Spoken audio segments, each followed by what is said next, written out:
आज की कहानी मुझे बेटा ही चाहिए। रोहित। अरे सीमा सुनो, क्या तुमने कोई हमारे बच्चे के लिए नाम सोचे हैं? सीमा ने मेज पर चाय रखते हुए कहा। हाँ, मैंने बहुत नाम सोचे हैं। तुम चाहो तो डायरी में पढ़ सकते हो। कुछ लड़की के और कुछ लड़के, दोनों के नाम मैंने लिख रखे हैं। तुम्हें जो पसंद आए उन पर टिक कर दो।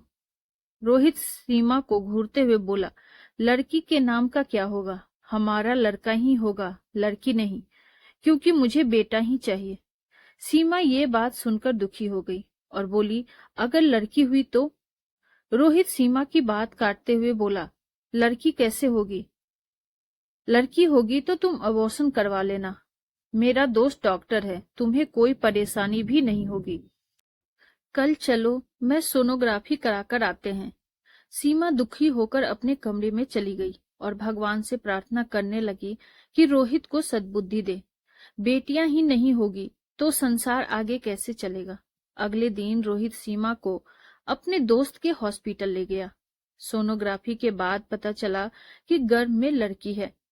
रोहित ने तुरंत अबॉर्शन कराने को कहा, लेकिन सीमा नहीं मानी।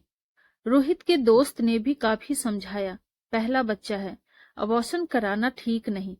सीमा और रोहित में झगड़ा हो गया। अस्पताल में भीड़ लग गई, कई लोग इकट्ठा हुए। सब लोग रोहित को घूर घूर कर देख रहे थे कि कैसा आदमी है। आजकल के नए जमाने में लड़का लड़की में फर्क करता है। अरे आजकल तो लड़कियों की शिक्षा दीक्षा पर सरकार भी कितना प्रयास कर रही है। लोग तमाम बातें कर रहे थे और रोहित को यह सब सुन सुनकर गुस्सा आ रहा था। वह तेजी से चिल्लाया और बोला, चुप रहो तुम सब। जो आज तरह तरह की बातें कर रहे हो, वो कल मुक मदिरों की तरह सामने खड़े रहेंगे जब मेरी इस बेटी को सड़कों पर बेइज्जत किया जाएगा। तुम में से कोई आगे नहीं आएगा। जब इनको बसों, ट्रेन और हर जगह भेड़िए की भूखी नजरों से देखा जाएगा। अरे मैं बेटी से नहीं घबराता। बेटियां तो घर की लक्ष्मी होती है, लेकिन उनकी सुरक्षा का जिम्मा कौन उठाएगा? मैं हर वक्त अपनी बेटी के साथ नहीं रह सकता, लेकिन कोई न कोई तो रहता है। समाज में हमारे चारों ओर हम बड़ी बड़ी बातें करते हैं, लेकिन किसी भी बेटी पर जब अत्याचार होता है खुलेआम, तो हम सिर्फ वीडियो बनाते हैं। सोशल मीडिया पर लाइक और कमेंट के लिए, ना कि उनके लिए आगे बढ़ते हैं। उनकी सुरक्षा की न बात करते हैं। अरे मैं कैसे इस बेटी को जन्म लेने दूं, जिसका पता नहीं कि 6 महीने बाद कोई उसका रेप कर दे। अरे मुझे सोच कर ही शर्म आती है।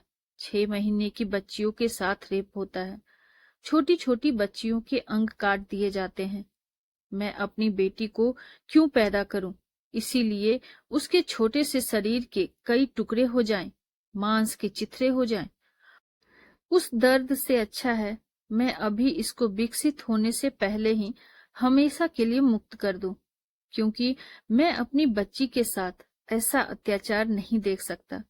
क्योंकि मैं जिस समाज में जी रहा हूं वो इंसानों का नहीं है, भूखे वहशी भेड़ियों का है।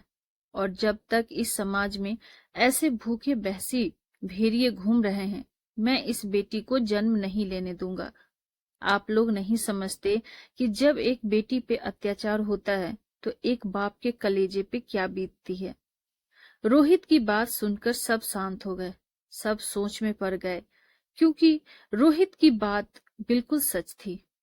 रोहित ने फिर से चिल्लाकर कहा, क्या मेरी इस बेटी के जन्म के बाद तुम लोग उसकी सुरक्षा का जिम्मा उठाओगे? क्या उसका हर पल साथ दोगे?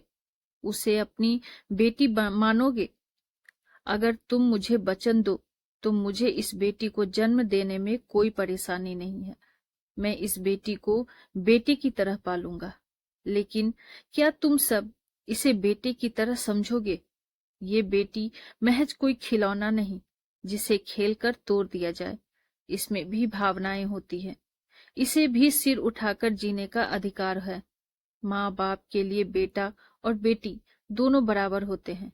आजकल के इस गंदे समाज में अगर कोई बाप अपनी फूल सी बच्चियों को न जाने कैसे बड़ा होने तक संभाल भी ले, तो शादी के बाद क्या जिम्मेदारी है कि वह बेटी सुरक्षित रहेगी?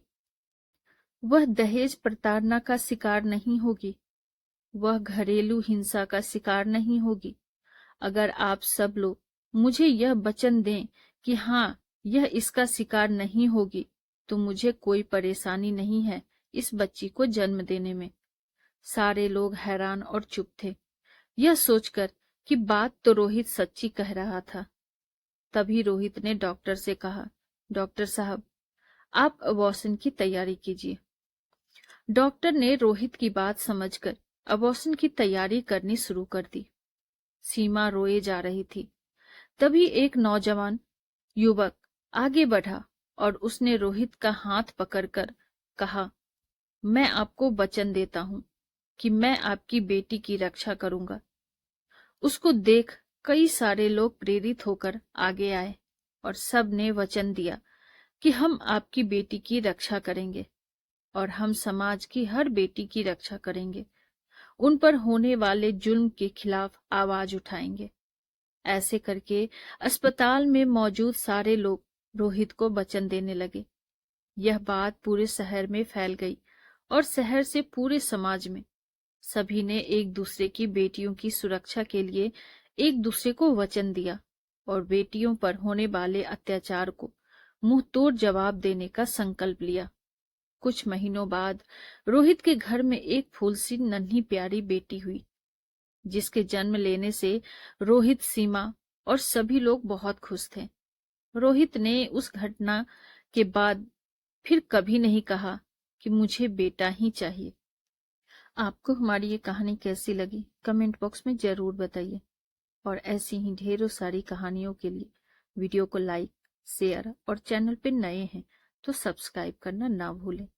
Thank you.